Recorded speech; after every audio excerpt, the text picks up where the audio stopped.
Fundamental to our work is the idea that your personality creates your personal reality, and your personality is made up of how you think, act, and feel.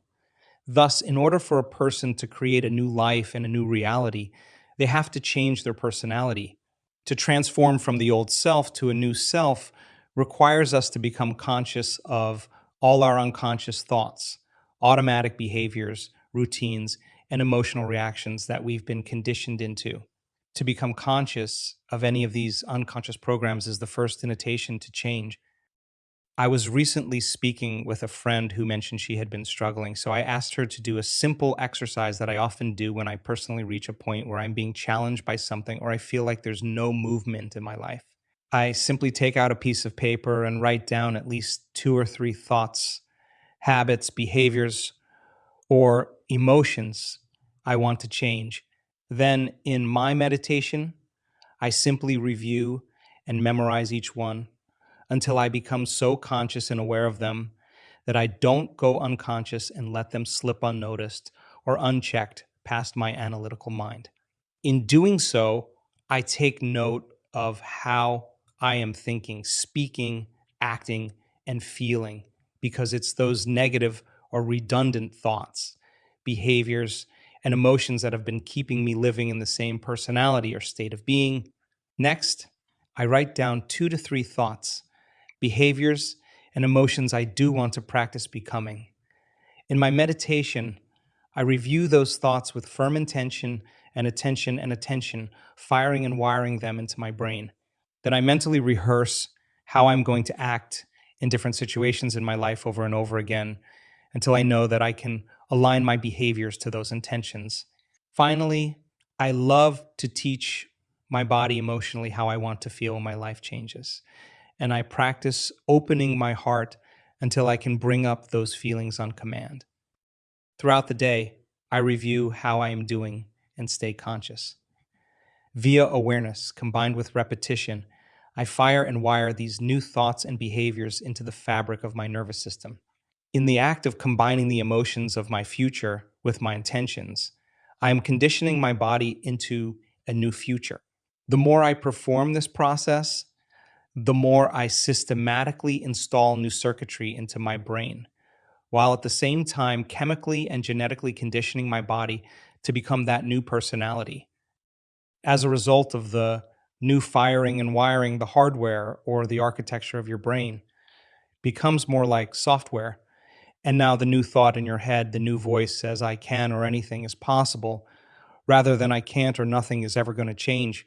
As you rehearse these new ways of being and think about who you are going to be in your waking day with your children, how are you going to respond at work, who you will show up as in your relationships, the way you will alter your food intake, how an abundant person would live, act, walk, and so forth, the more they become automatic.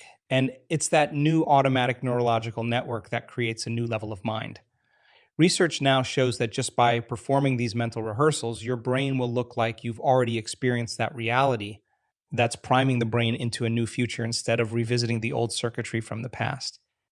When you emotionally embrace your new life before it happens, you literally change your body's biology. Why? If the environment signals the gene and the end product of an experience in your environment is an emotion, you are signaling new genes ahead of the environment. Thus, because your body is so objective, it does not know the difference between the real life experience that produces the emotion and the emotion you are creating without the real experience. And since genes make proteins, proteins are responsible for the structure and function of the body. And the expression of proteins is the expression of life. They literally are becoming your future. The side effect of doing this properly is you begin to think, act, and feel differently.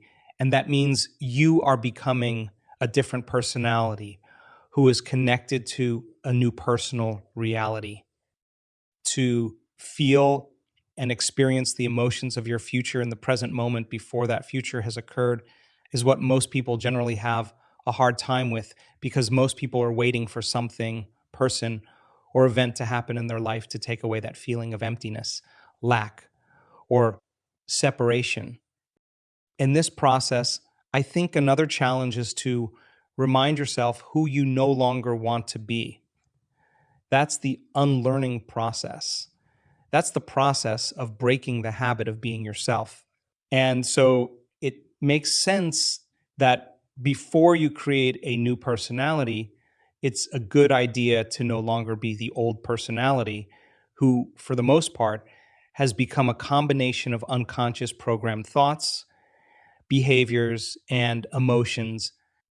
If done properly, and you have neurologically, biologically, chemically, and genetically become this new person, it stands to reason that when no person, thing, or circumstance can knock you out of balance from your new personality, that's when you start to see the biggest changes and shifts taking place in your life.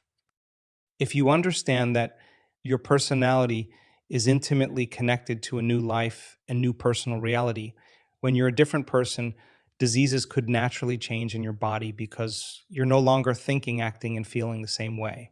New opportunities should also show up in your life.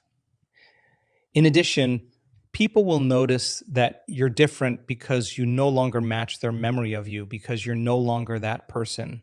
Now you're in the unknown. If by chance you fall back into the same old personality or fall from grace, it's not that you failed.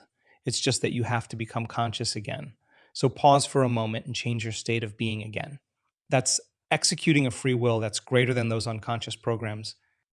Most people who try to change their personal reality as the same personality can never create a new life.